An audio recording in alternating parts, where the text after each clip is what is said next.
नमस्कार दोस्तों, स्वागत है आप सभी का मेरे इस YouTube चैनल CNC गुरु महेंद्र वर्मा में। और मैं महेंद्र वर्मा आज आपके लिए एक बहुत ही खास वीडियो लेके आया हूं और वीडियो को आपने लास्ट तक देखना है। दोस्तों, ऐसे साथी जिन्होंने अभी तक मेरा YouTube चैनल सब्सक्राइब नहीं किया है तो वो मेरा YouTube चैनल सब्सक्राइब करें और वीडियो को लास्ट तक देखें। तो दोस्तों प्लीज़ आपसे रिक्वेस्ट करना चाहता हूँ कि आप यह मेरी वीडियो देख रहे हैं तो प्लीज़ अपने पास में अपनी नोटबुक और अपना पेन ज़रूर अपने पास में ले लीजिए, क्योंकि आज मैं आपको CNC प्रोग्रामिंग की जो मैनुअल कैलकुलेशन होती है रेडियस और चैम्फर की, उसके बारे में आपको मैं बताना चाहता हूं। तो वीडियो बहुत ही इंपॉर्टेंट है, वीडियो में लास्ट तक बने रहिए।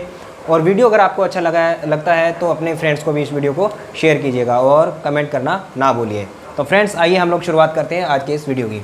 तो दोस्तों, आज मैं आपको बताने वाला हूँ चैम्फर रेडियस मैनुअल कैलकुलेशन की। मैनुअल कैलकुलेशन जो होती है हम लोग किस प्रकार से करते हैं, मैनुअल कैलकुलेशन के अंदर जो हमारे फॉर्मूले होते हैं वो कौन कौन से यूज़ किए जाते हैं। तो सबसे पहले मैं आज आपको ड्राइंग के बारे में बता देता हूँ कि ड्राइंग हमारी किस प्रकार से है। तो मेरे पास में एक इस प्रकार की ड्राइंग है जिसका ये सबसे बड़े वाला जो डाया है वो 30 mm का है, और उसके बाद में यहाँ का जो डाया है वो मेरा 20 mm का है, और यहाँ भी जो डाया है वो 20 mm का है। जो आपका डाया 20 mm है उसके ऊपर C3 × 30 डिग्री का एक चैम्फर लग रहा है। उसके बाद में यहाँ पर एक रेडियस लग रही है, R6 की रेडियस लग रही है, और उसके बाद में यहाँ पर एक और रेडियस है, यहाँ पर R8.0 की रेडियस लग रही है। और जैसे ही आपकी यहाँ से रेडियस की शुरुआत हो रही है और यहीं से ही जो है आपका ये जो है वो एक टेपर जो है वो शुरुआत हो रहा है, एक चैम्फर या टेपर जो भी समझ लो। और इसका जो एंगल है वो हमें 45 डिग्री का दे रखा है। तो बहुत सारे ऐसे साथी हैं जिनका मुझे कमेंट्स में वो मेरे से पूछते रहते हैं कि सर आप चैम्फर और रेडियस के ऊपर मैनुअल कैलकुलेशन पे वीडियो बनाइए। इस प्रकार की जो रेडियस होती है इसको जो है क्रिटिकल रेडियस भी हम लोग कह सकते हैं, क्योंकि इसकी जो मैनुअल जो कैलकुलेशन होती है मुश्किल है लेकिन नामुमकिन नहीं है। हमें इसको बहुत ही आसान तरीके से बिल्कुल मैं आज आपको बताने वाला हूँ, तो वीडियो को लास्ट तक देखते रहिए। तो ये जो हमारा रेडियस है यहाँ से स्टार्ट हो रहा है और यहीं से ही जो है वो हमारा रेडियस यहाँ पर ख़त्म हो रहा है। ये बिल्कुल आर्क टाइप का रेडियस है, बिल्कुल मतलब किसी सर्कल का हमने इतना सा हिस्सा जो है वो यूज़ किया है, तो बहुत ही इंपॉर्टेंट है। और यहाँ पर इसके ये टेंजेंट हो रहा है और यहाँ पर ये जो 45 डिग्री का एंगल बन रहा है। तो इसके जो कोऑर्डिनेट्स है आज मैं आपको कोऑर्डिनेट्स निकालना बताऊँगा। प्रोग्राम आज आप खुद बनाओगे इसका, आप चाहे इसका प्रोग्राम जो G71 में भी बना सकते हो और G73 में भी इसका बना सकते हैं। तो इसकी जो मैनुअल कैलकुलेशन है वो किस प्रकार से होगी, सबसे पहले मैं आपको कोऑर्डिनेट बता देता हूँ कि ये जो प्रोग्राम है आप इसके जो कोऑर्डिनेट्स है वो कितने कोऑर्डिनेट्स बनेंगे। तो आइए सबसे पहले कोऑर्डिनेट्स बनाते हैं। सबसे पहला नंबर कोऑर्डिनेट आपका यहाँ बनेगा, क्योंकि आपका यहाँ पर ये वाला डाया आपको फाइंड करना है और यहीं से आपका जो टूल है वो चैम्फर को काटना स्टार्ट करेगा। तो सबसे पहला कोऑर्डिनेट आपका रहेगा ये कोऑर्डिनेट नंबर 1, और यहाँ पर रहेगा आपका कोऑर्डिनेट नंबर 2, ये रहा आपका कोऑर्डिनेट नंबर 3, कोऑर्डिनेट नंबर 4, यहाँ से आपकी रेडियस की शुरुआत होगी, और ये कोऑर्डिनेट नंबर 5 और कोऑर्डिनेट नंबर 6 और कोऑर्डिनेट नंबर 7। और 7 कोऑर्डिनेट आपको बनाने हैं। अब कोऑर्डिनेट कैसे बनाएंगे, सबसे पहले कोऑर्डिनेट पे हम लोग बात करेंगे, उसके बाद में धीरे धीरे आगे बढ़ते रहेंगे और सारा जो है इसके कोऑर्डिनेट्स हम लोग बना देंगे। तो फ्रेंड्स, सबसे पहला कोऑर्डिनेट जो है वहाँ पर आपको डाया फाइंड करना है, वहाँ पर आपको x की वैल्यू फाइंड करनी है कि आपका जो टूल है वो चैम्फर को काटने का जो शुरुआत है वो कहाँ से करेगा।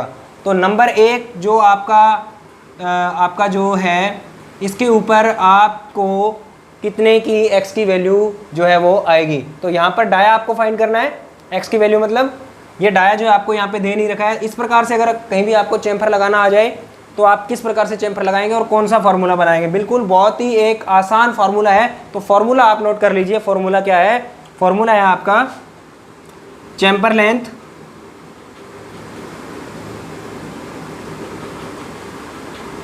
Into 2 into tan theta. यहाँ पे आपको tan थीटा की वैल्यू के साथ में इसको कैलकुलेशन करना है। चैम्फर लेंथ हमारी कितनी है, हमारी चैम्फर लेंथ है 3। ये जो C3 दे रखा है, C का मतलब चैम्फर और 3 दे रखा है, ये चैम्फर लेंथ होती है। मतलब यहाँ से लेकर के और यहाँ तक की जो लेंथ है ये वाली, ये हमारी कितनी है, 3 है।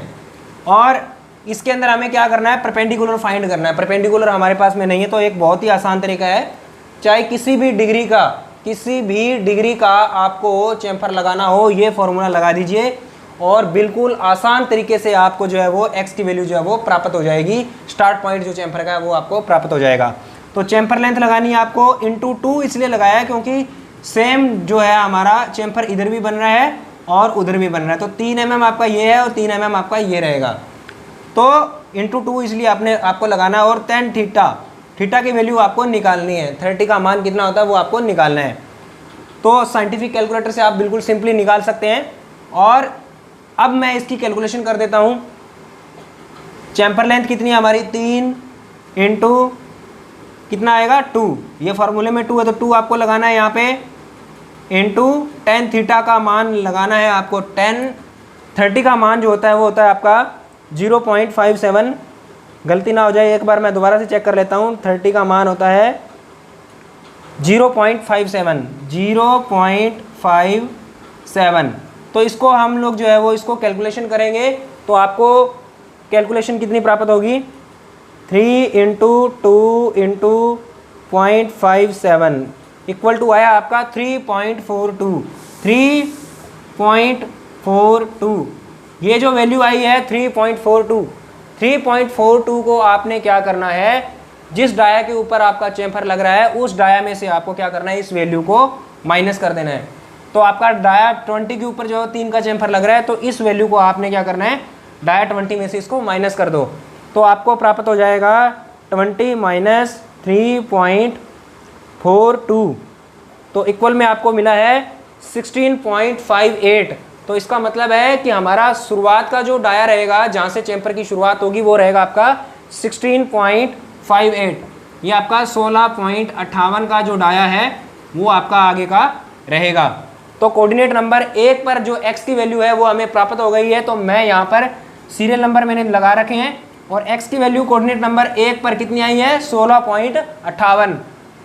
तो यहाँ पर लिख देता हूँ 16.58 और z की वैल्यू आपकी कितनी रहेगी, क्योंकि हमारा ये वाला जो पॉइंट है ये x की वैल्यू इस सेंटर पॉइंट पे 0 है और यहाँ पर आपका x की प्लस की आपकी वैल्यू प्राप्त हो गई है और आपका z जो है इस वाली लाइन के ऊपर क्या रहेगा 0। शुरुआत पॉइंट पे आपको क्या करना है, z को 0.0। अब कोऑर्डिनेट नंबर 2 की बात करेंगे। टूल आपका कोऑर्डिनेट नंबर 1 से चैम्फर को काटना स्टार्ट करेगा और कोऑर्डिनेट नंबर 2 पर जाएगा। यहाँ पर आपका कोऑर्डिनेट नंबर 2 के ऊपर जो है आपका चैम्फर जो है वो कंप्लीट हो जाएगा। तो कोऑर्डिनेट नंबर 2 से जब कोऑर्डिनेट नंबर 1 से जब कोऑर्डिनेट नंबर 2 पे जाएगा तो आपका डाया कितने का है 20 mm का। तो यहाँ पे कैलकुलेशन करने की जरूरत नहीं है, डाया आपका जो है वो 20 mm का दे रखा है। तो यहाँ पे x की वैल्यू होगी आपकी 20.0 और z माइनस में कितना पहुँच जाएगा। तो फ्रेंड्स जितनी आपकी चैम्फर लेंथ होती है टूल आपका उतना ही अंदर की ओर जाएगा, क्योंकि ये भी आपका जो आधार है वो कितने mm का है 3 mm का। चैम्फर लेंथ कितनी है आपकी 3 mm की। तो यहाँ पर यहाँ से यहाँ तक जब आपका टूल पहुँचेगा तो z माइनस कितना हो जाएगा 3 हो जाएगा। तो z की वैल्यू होगी आपकी -3.0। बहुत ही सिंपल है। अब कोऑर्डिनेट नंबर 2 से कोऑर्डिनेट नंबर 3 पे जा रहे हैं। कोऑर्डिनेट नंबर 2 से कोऑर्डिनेट नंबर 3 पे जाना है हमें। तो डाया आपका कितने का है, कोऑर्डिनेट नंबर 2 पे जितना डाया था उतना क्या है 3 पे है।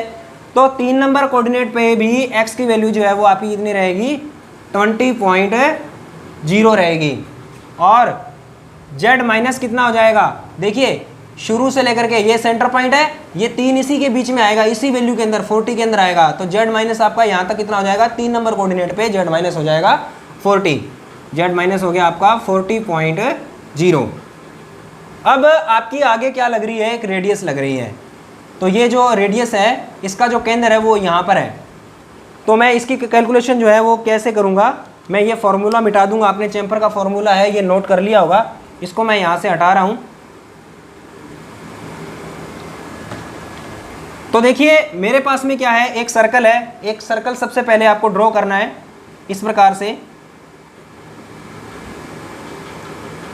ये सर्कल जो है वो पूरा नहीं लगा हुआ, हमने सिर्फ सर्कल का क्या है 2 mm की जो हाइट है वो यूज़ की है ओनली फॉर। यहाँ से यहाँ तक की जो हाइट है वो कितनी है 2 mm। तो मैं यहाँ पे इस सर्कल के 4 भाग कर लेता हूँ।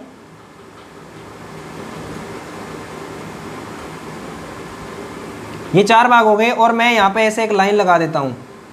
ऐसे लाइन लगा दी मैंने।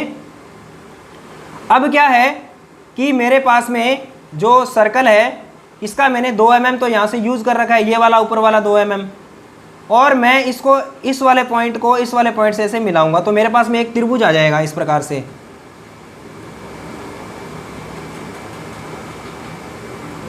इस प्रकार से आ गया। अब ये मेरा जो इसका जो सेंटर है, सेंटर से यहाँ तक ये जो मेरी आर लग रही है, अब आर तो मैं कहीं भी लगा सकता हूँ, तो जितनी मेरी रेडियस है उतना ही आएगा। आर मेरी कितनी होगी 6, तो ये मेरा 6 हो जाएगा। और यहाँ से ये लेकर के यहाँ तक मेरा टोटल, यहाँ से लेकर के यहाँ तक जो है वो पूरा 6 है, और इसमें से 2 निकाल दूंगा तो बच गया मेरा 4। अब मुझे क्या फाइंड करना है, मुझे आधार फाइंड करना है। आधार मेरे पास नहीं है तो बिल्कुल सिंपल कैलकुलेशन है, पाइथागोरस थ्योरम में लगाइए और आप इसका जो आधार है वो निकाल सकते हैं। तो पाइथागोरस लगाएंगे यहाँ पे, आधार स्क्वायर बराबर कर्ण स्क्वायर माइनस लंब स्क्वायर। तो यहाँ पर हमारा जो 6 की स्क्वायर करेंगे माइनस 4 की स्क्वायर का अंडर रूट हो जाएगा यहाँ पे 6 6 36 और 4 चौके 16। इन दोनों को माइनस करके जो वैल्यू आएगी उसका अंडर रूट निकाल देंगे हम लोग। तो हम इसको जो है वो कैलकुलेशन कर लेते हैं, अंडर रूट निकाल लेते हैं। 36 माइनस 16 इक्वल टू आपका आ गया 20, 20 का अंडर रूट निकाला 4.47, 4.47। तो 4.47 आपको ये वैल्यू देखिए, ये 4.47 जो है वो इसके यहाँ आधार प्राप्त हो गया, आधी वैल्यू यहाँ से लेकर के यहाँ तक 4.47 है। तो यहाँ से लेकर के यहाँ तक कितनी हो जाएगी 4.47 की। आप क्या करोगे, उसको 2 से गुणा कर दोगे, क्योंकि जितनी वैल्यू आपकी यहाँ पर है उतनी ही वैल्यू आपकी यहाँ पर होगी। तो 4.47 को आपने क्या करना है, गुणा करना है इंटू 2। तो आपकी वैल्यू आई है 4.47 इंटू 2 8.94। तो आपकी ये वाली वैल्यू आ जाएगी 8.94। तो बहुत ही सिंपल कैलकुलेशन से मैंने जो है इसको निकाल दिया है। 8.94 आपका वैल्यू आ गया है। अब आपको क्या करना है, देखिए आपको यहाँ से ऐसे घूमना है और यहाँ पर भी जो आपका डाया वो कितना है 20 का डाया बन रहा है। तो यहाँ पर x की वैल्यू फिर से हम क्या लिखेंगे 20.0 और z माइनस आपका कितना हो जाएगा, आपको यहाँ से लेकर के यहाँ तक टोटल कैलकुलेशन करनी है। तो ये हो गया आपका 40 और 48.94 हो जाएगा। z माइनस कितना हो जाएगा 48.94, 48.94 हो गया। अब आपको आगे जब हम चलेंगे फिर यहाँ पर फिर जो डाया है वो भी हमारा क्या है 20 mm का है। तो x की वैल्यू 5 नंबर कोऑर्डिनेट पे कितनी रहेगी 20.0 एंड z माइनस कितना हो जाएगा, यहाँ से लेकर के यहाँ तक हमारा था 48.94 और यहाँ से यहाँ तक हो जाएगा हमारा 48.94 प्लस में आ जाएगा हमारा 68.94 हो जाएगा।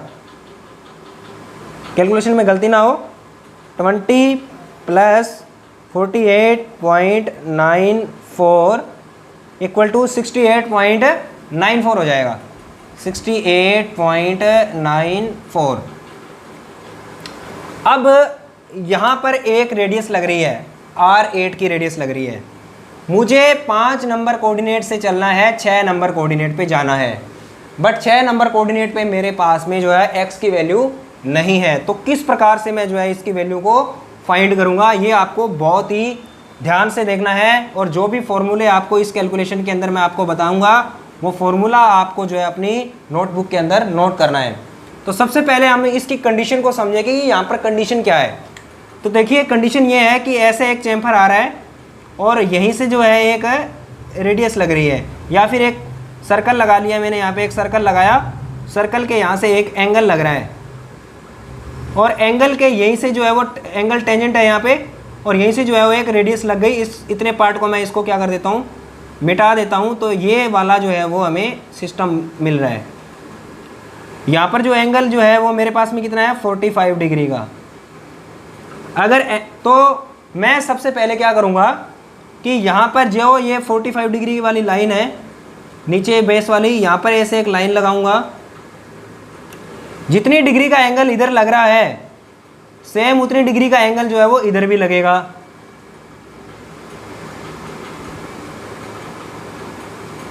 क्योंकि अगर इधर 45 का है तो ऑटोमेटिकली इधर जो एंगल है वो भी आपका 45 का ही बनेगा, क्योंकि बीच में ये 90 डिग्री की लाइन आ जाएगी, इधर 45 का तो इधर भी 45 का। और मुझे यहाँ से लेकर के ऐसे एक लाइन लगानी है। ये मान लीजिए इस सर्कल का सेंटर है ये वाला पॉइंट।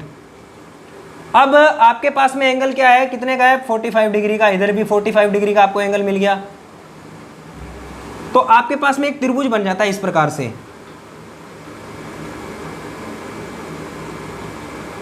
तो इस त्रिभुज का जो एंगल है वो आपको पता है 45 डिग्री का है। और ये जो आपका सर्कल लग रहा है, सर्कल यहां से लेकर के ये जो पॉइंट है आपका, यहां पर जो पॉइंट है, यहां से लेकर के ये वाला पॉइंट, इसकी जो आर है वो हमें दे रखी है 8। तो जो आपका कर्ण बनेगा, कर्ण जो है वो आपका कितना रहेगा, 8 रहेगा। अब आपको क्या फाइंड करना है, परपेंडिकुलर। सबसे पहले हम लोग क्या फाइंड करेंगे, परपेंडिकुलर फाइंड करेंगे। तो परपेंडिकुलर फाइंड करने के लिए आपको लाल बटा कक्का वाला जो फॉर्मूला है उसकी हेल्प लेनी पड़ेगी। तो यहाँ पे लिख देता हूँ लाल बट्टा कक्का। तो सबसे पहले लंब बटा कर्ण किस में होता है, साइन थीटा में। आधार बटा कर्ण किस में होता है, कोस थीटा में। और लंब बटा आधार होता है आपका टेन थीटा में। तो यहाँ पर क्या है, थीटा मेरे को एंगल दे रखा है और कर्ण भी दे रखा है। तो सबसे पहले मैं इसका जो है वो लंब जो है वो मैं ज्ञात करूँगा। तो लंब ज्ञात करने के लिए मेरे पास में क्या है, लंब बटा कर्ण मैं क्या लूँगा, साइन थीटा लूँगा। तो यहाँ पे लिखूँगा साइन थीटा इक्वल टू लंब बटा L अपॉन K लिख लिया मैंने। तो साइन कितने डिग्री का यहाँ पे बन रहा है, 45 डिग्री का। तो यहाँ पे मैं लिखूँगा साइन 45 की वैल्यू निकालूंगा इक्वल टू, लंब मेरे पास नहीं है और जो मेरी जो R लग रही है ये मेरा क्या है, ये मेरा कर्ण है। तो R यहाँ पर कितनी है आपकी, 8 की है। तो इसकी मैनुअल कैलकुलेशन कैसे करेंगे, बहुत ही सिंपल है। सबसे पहले तो साइन थीटा की वैल्यू निकालेंगे। साइन 45 का मान होता है 0.70। एक बार दोबारा चेक कर लेता हूँ। तो यहाँ पर जो है 0.70 मान आ गया है साइन 45 का। इक्वल में लंब आपके पास नहीं है और इसको ऐसे करना है, इनकी जो है वो क्रॉस मल्टीप्लाई हो जाएगा।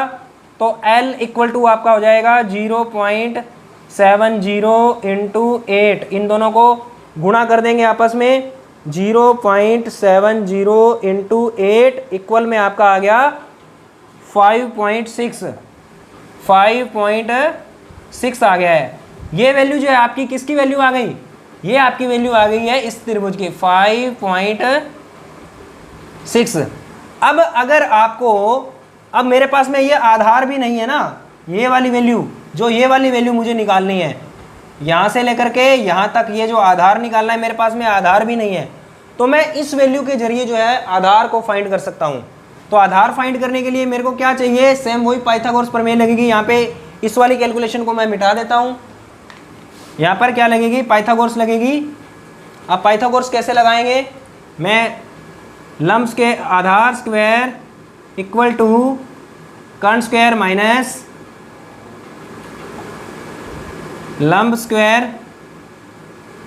का अंडर रूट 8 का स्क्वायर माइनस 5.6 का स्क्वायर।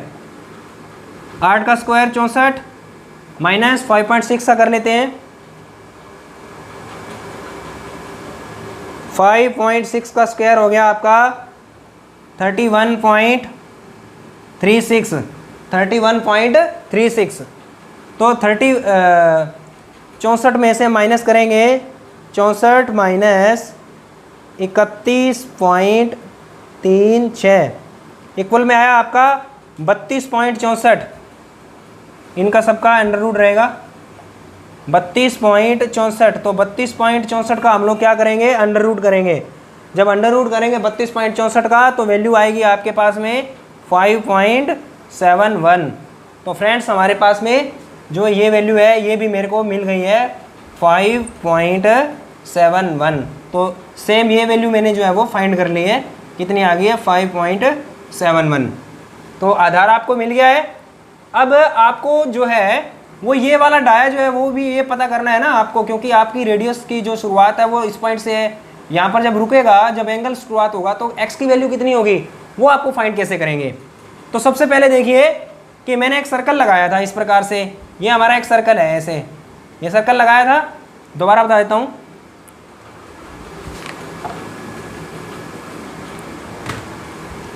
ये एक सर्कल लगाया था इस प्रकार से, और हमने जो इसका जो पार्ट यूज किया है वो कितना पार्ट यूज कर रखा है, इतना ही।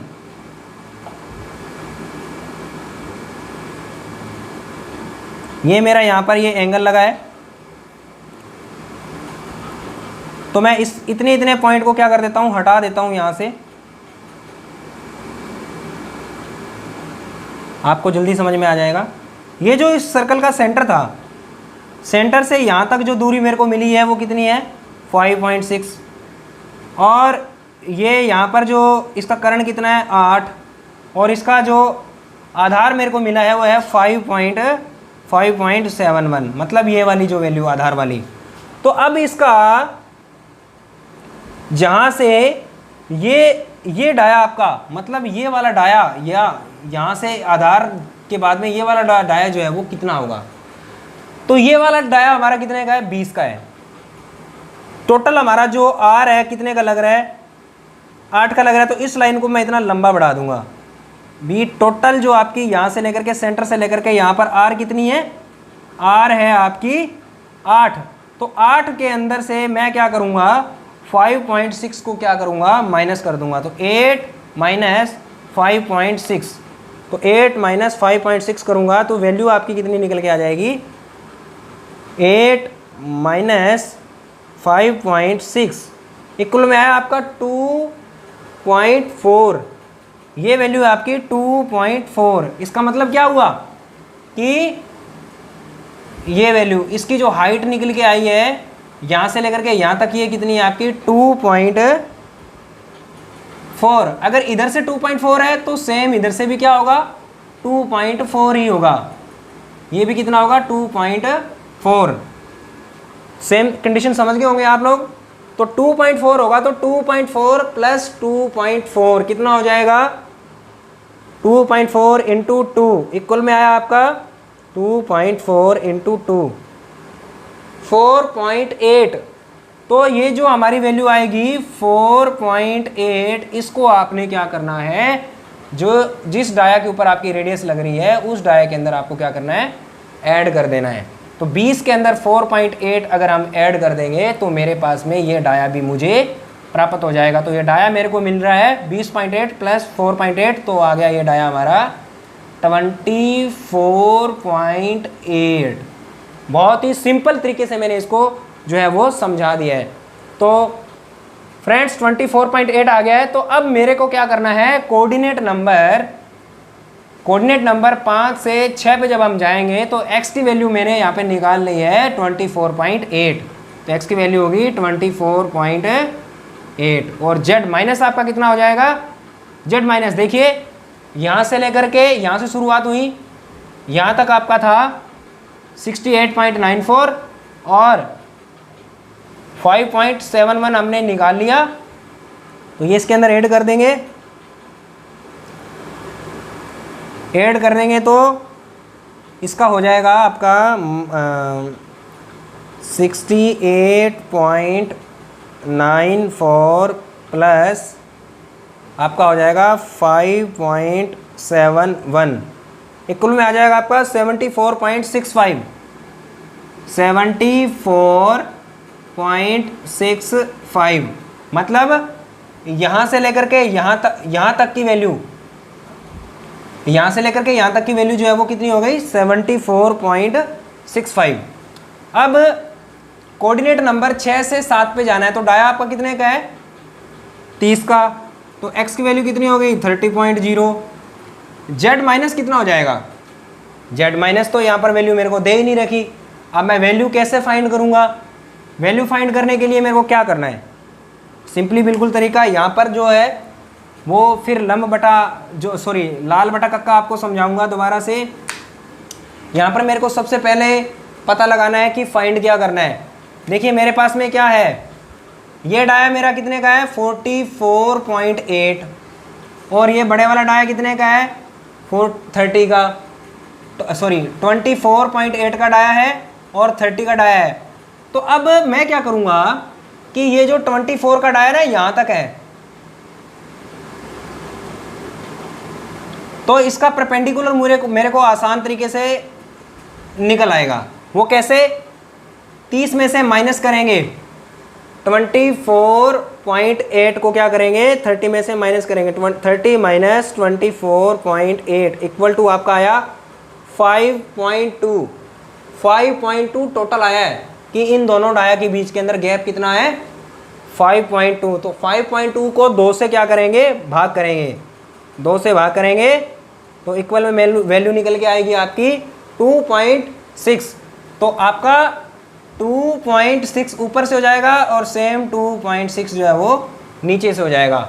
अब आपके पास में क्या है, अब आपके पास में परपेंडिकुलर भी है और आपके पास में थीटा भी है, लेकिन यहाँ पर साइन थीटा नहीं लगेगा, यहाँ पर क्या लगेगा टेन थीटा लगेगा। वो कैसे?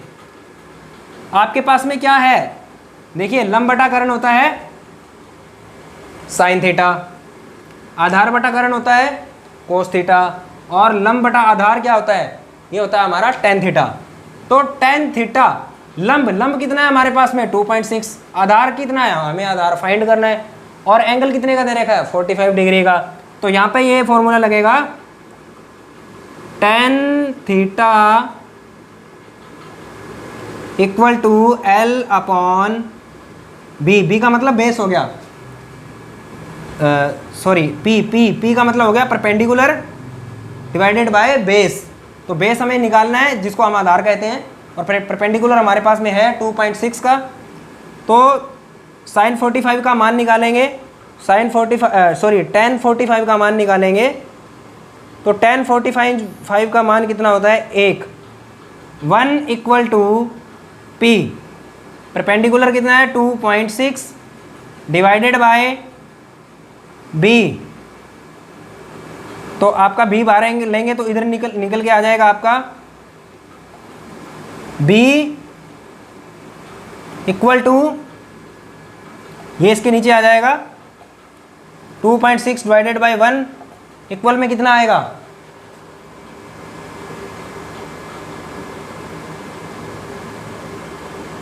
तो 2.6 ही आएगा 2.6। तो आपको आधार भी जो है वो आपको मिल गया है, ये आपका आ जाएगा 2.6 और 0.65 प्लस 2.5 तो 77.15 आ जाएगा 77.15। तो फ्रेंड्स आज आपको जो मैंने जानकारी दी है वो आपको कैसी लगी? बिल्कुल सिंपल तरीके से जो है हम लोग मैनुअल कैलकुलेशन कर सकते हैं। चैम्फर चाहे आपको कैसी भी कितनी भी डिग्री का आ जाए, आप आराम से जो फार्मूला मैंने आपको बताया है chamfer length into 2 into tan theta, तो इस प्रकार से जो है वो आप आराम से कैलकुलेशन करके इसका जो है वो इसके कोऑर्डिनेट्स जो है वो आराम से आप निकाल सकते हो। अगर आपको कोऑर्डिनेट निकालना आ गया तो आप जो है सीएनसी मशीन का कोई भी प्रोग्राम जो है वो आप आराम से जो है उसको बना सकते हैं। तो फ्रेंड्स ये जो क्रिटिकल जो मैंने फार्मूले लगाए ये बिल्कुल आसान है, इनको समझना बहुत आसान है। बस आपको थोड़ा सा मैथमेटिक्स के अंदर थोड़ा सा ध्यान आपको देना पड़ेगा, जिससे आप जो मैनुअल कैलकुलेशन है उसको आसानी से आप लोग सीख जाएंगे। तो आज का वीडियो आपको कैसा लगा मेरे को कमेंट करके ज़रूर बताना है आप लोगों ने। और ऐसे फ्रेंड्स जिन्होंने अभी तक यूट्यूब चैनल मेरा सब्सक्राइब नहीं किया था तो वो मेरा कर लेंगे। वीडियो को देख लिया होगा आपने, आपको डेमो मिल ही गया होगा। और फ्रेंड्स बहुत बहुत धन्यवाद, नमस्कार।